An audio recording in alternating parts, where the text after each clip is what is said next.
Hola a todos y todas, bienvenidos y bienvenidas a esta nueva clase, la clase número 3, correspondiente a la unidad 2.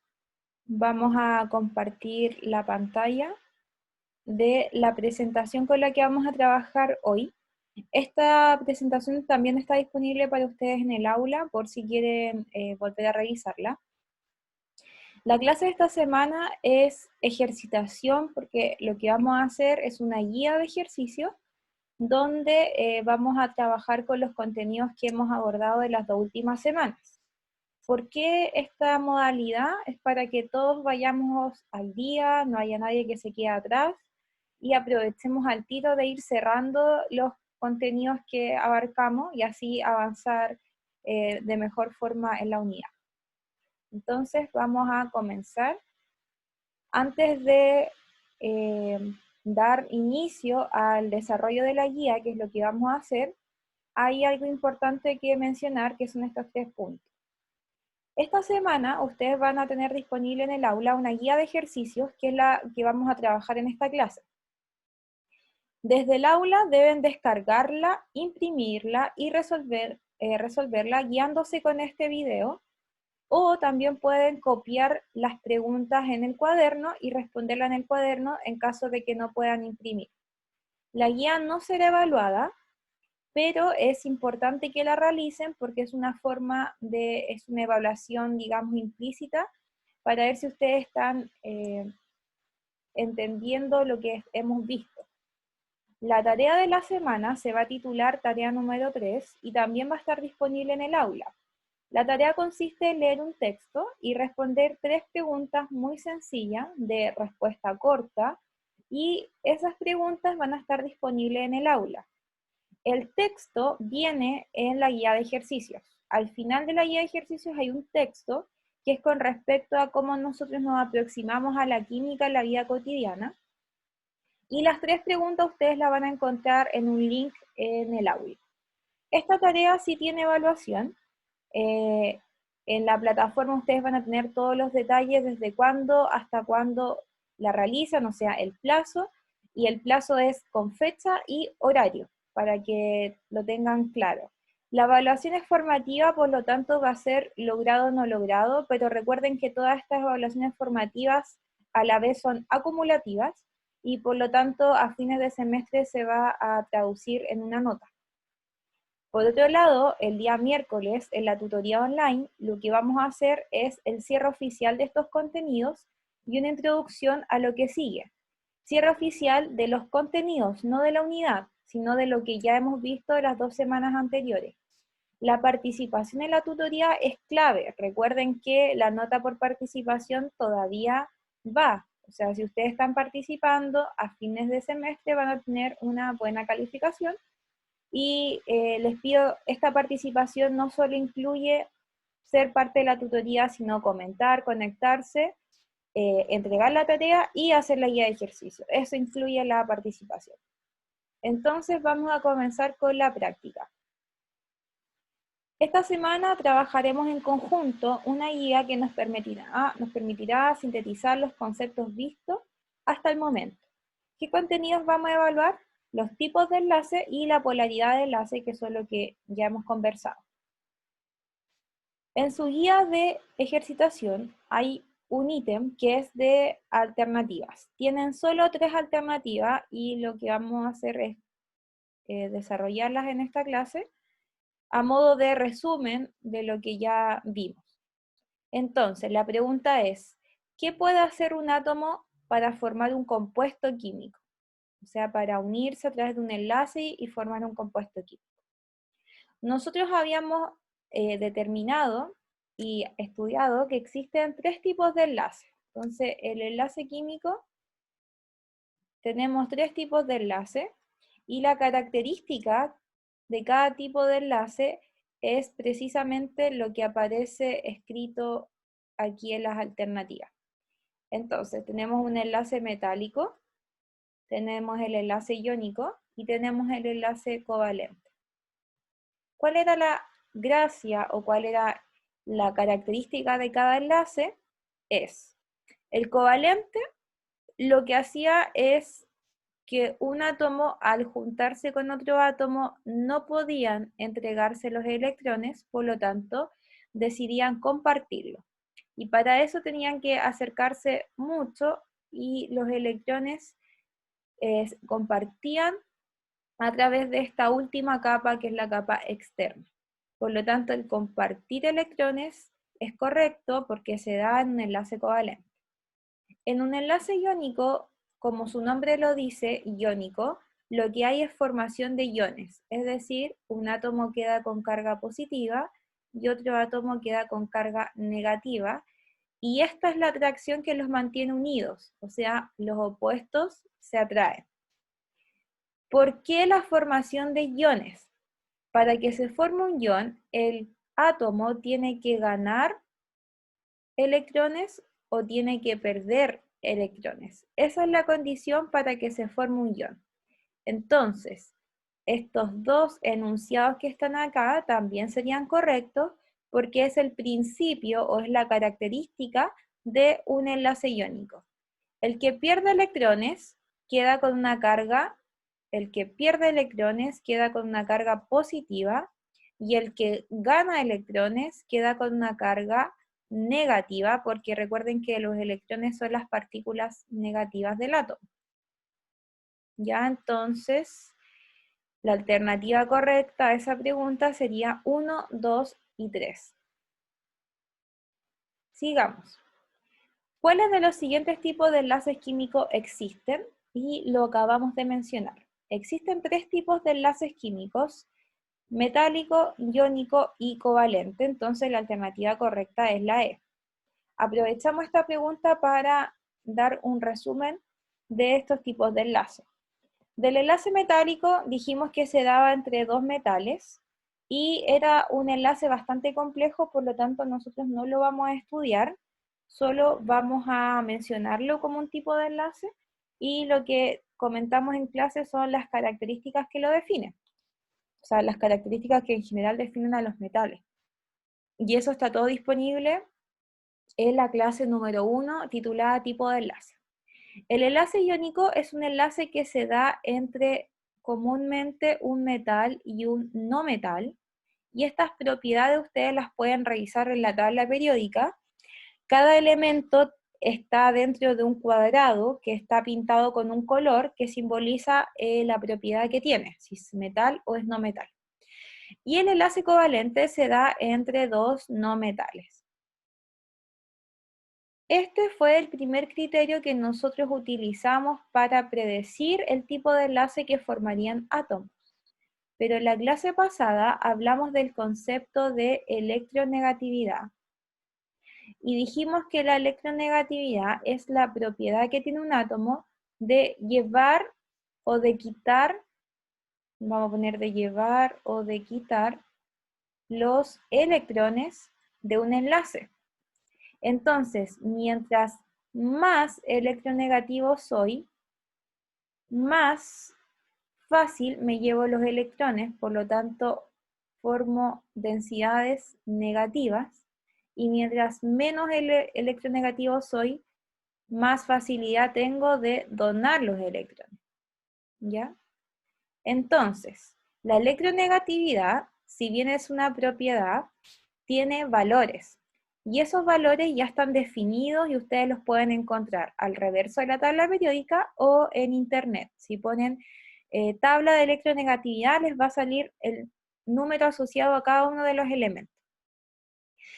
¿Qué hago con ese número? Lo que yo hago es buscar una diferencia que se simboliza con ese triángulo, que es el delta, electronegatividad, y la diferencia está, por ejemplo, lo que veíamos en clase, el cloro. El cloro tiene una electronegatividad de 3,0. Por lo tanto, si yo tengo 2 cloro en una molécula, lo que yo calculo es la diferencia que hay entre un cloro y otro cloro, y el valor que obtengo lo sitúo en un rango. Nosotros en la clase anterior, en la diapositiva, en el PPT, hay una escala de electronegatividad asociada a cada tipo de enlace. Entonces ahí dice que si esta diferencia va entre 0 y 0,4, el enlace es del tipo covalente, pero apolar. Dijimos que si la diferencia estaba entre 0,5 y 1,6, o en realidad 2, definitivamente 2, el enlace es polar y cualquier diferencia de electronegatividad mayor a 2 está mostrando un enlace iónico. Entonces, tenemos dos criterios para determinar qué enlace van a formar. Uno puede ser viendo si son metales o no metales, y otro, que es el más correcto y es con el que realmente se hace, es con la electronegatividad. Y para hacer esto simplemente necesitamos los valores, y no se preocupen porque esos valores siempre van a estar disponibles para ustedes. Lo único que tienen que hacer es restar bien. Restar y el resultado ubicarlo en alguno de estos rangos, y según el rango es el tipo de enlace que van a formar. Así de sencillo. Entonces, continuamos a la siguiente pregunta. El cloruro de sodio es conocido con el nombre de sal de mesa, el cual es un claro ejemplo de enlace. Aquí hay varias formas de saber qué tipo de enlace va a formar el NaCl. Uno, ya conocemos el NaCl, lo mencionamos en la clase número 1 y lo damos como ejemplo de un tipo de enlace. Lo otro que ustedes pueden hacer es, con una tabla periódica, buscar dónde está el sodio y buscar dónde está el cloro. Según lo que sea, o sea, si es metal o no metal, recuerden que van a formar un enlace iónico. Si es dos no metales, van a formar un enlace covalente. Y si es metal y metal, van a formar un enlace metálico.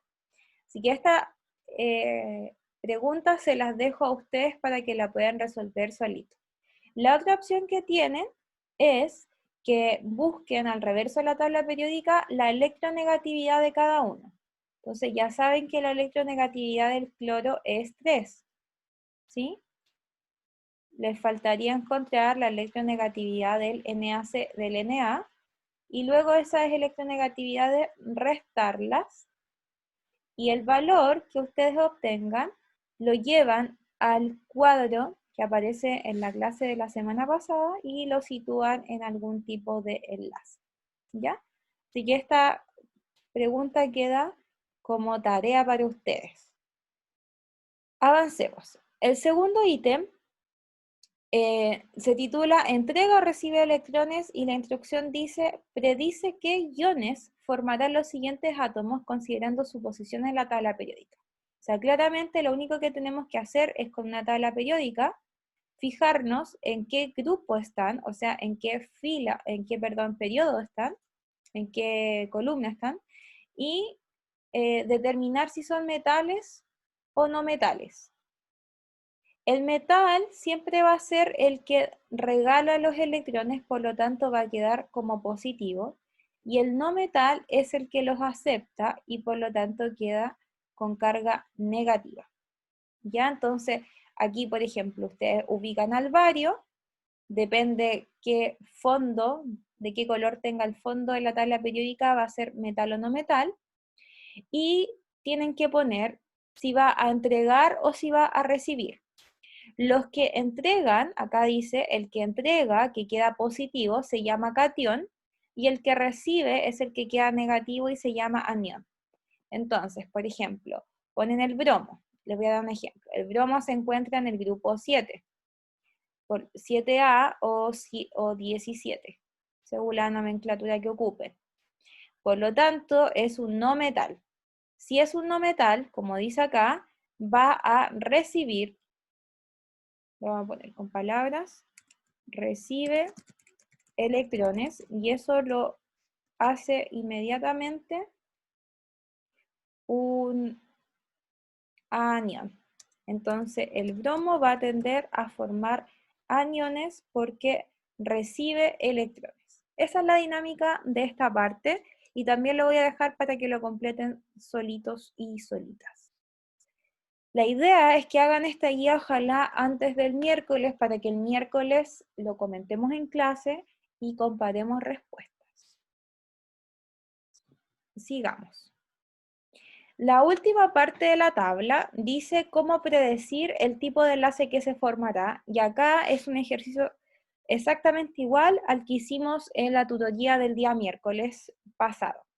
Entonces, me dan las electronegatividades y yo tengo que simplemente hacer la resta y predecir el tipo de enlace. ¿Y cómo yo predijo el tipo de enlace? Según el rango que está disponible en la clase de la semana pasada. El rango, recuerden que era lo vamos a anotar aquí para los que estén viendo esto, de 0 a 0,4 sería covalente a polar, de 0,5 a 1,9 vendría siendo polar, y definitivamente el 2 y más es enlace iónico. Enlace metálico no van a encontrar, pero se pone igual porque es un tipo de enlace. Lo importante es que ustedes clasifiquen en alguno de estos tres. Entonces, un ejemplo. Tenemos el potasio, la K, ¿cierto? Entonces, ahí tenemos el KBr. Me voy a la tabla, busco el K y busco el Br. Siempre el número mayor lo pongo primero para que la resta me quede con signo positivo. Entonces, la diferencia de electronegatividad, que se hacía, lo voy a hacer inmediatamente con el símbolo que corresponde, que es el delta. Recuerden que el delta simboliza diferencia. La diferencia de electronegatividad para el KBr sería bromo 2,8 menos el potasio, que es 0,8. La diferencia me da 2, y según mi estándar, según mi rango, 2 corresponde a un enlace iónico. Entonces, pongo acá enlace que formarán, enlace iónico. ¿Ya? Eso es lo que tienen que hacer. Lo mismo para los tres que siguen. Si ustedes realizan esto, podrían, y lo comparamos y tenemos los resultados correctos, están listos con la clase 1 y 2. No necesitan estudiar nada más porque es todo el objetivo que tienen que lograr. Y acá, la última parte de la guía, está la tarea número 3. Y en la tarea, ustedes van a leer un texto científico que dice, lee la siguiente lectura científica y responde las preguntas que están en el aula. Y el texto se titula Importancia de los oligometales ionizados en los seres vivos. El texto, si bien es un texto que los aproxima a la vida real, obviamente tiene relación con lo que nosotros estamos hablando, que es los elementos, el tipo de enlace que formarán, y en este caso habla específicamente de los minerales que forman enlaces metálicos, la gran mayoría de ellos. ¿Ya? Entonces ustedes leen este texto y responden las preguntas que van a estar disponibles en el aula, que es un link, un cuestionario. Son 3 preguntas de desarrollo, pero el desarrollo es corto. La instrucción dice respuestas claras, concisas y con sus palabras. ¿Ya? Entonces, con eso me despido, nos vemos pronto. Recuerda que participar y entregar tus tareas a tiempo serán traducidas finalmente a una nota, así que les pido ese compromiso, y también para que las clases online sean mucho más fluidas, mucho más entretenidas y todos podamos participar. Espero que estén muy bien, que se cuiden, ¿cierto? Que se queden en casita, y nos vemos el día miércoles.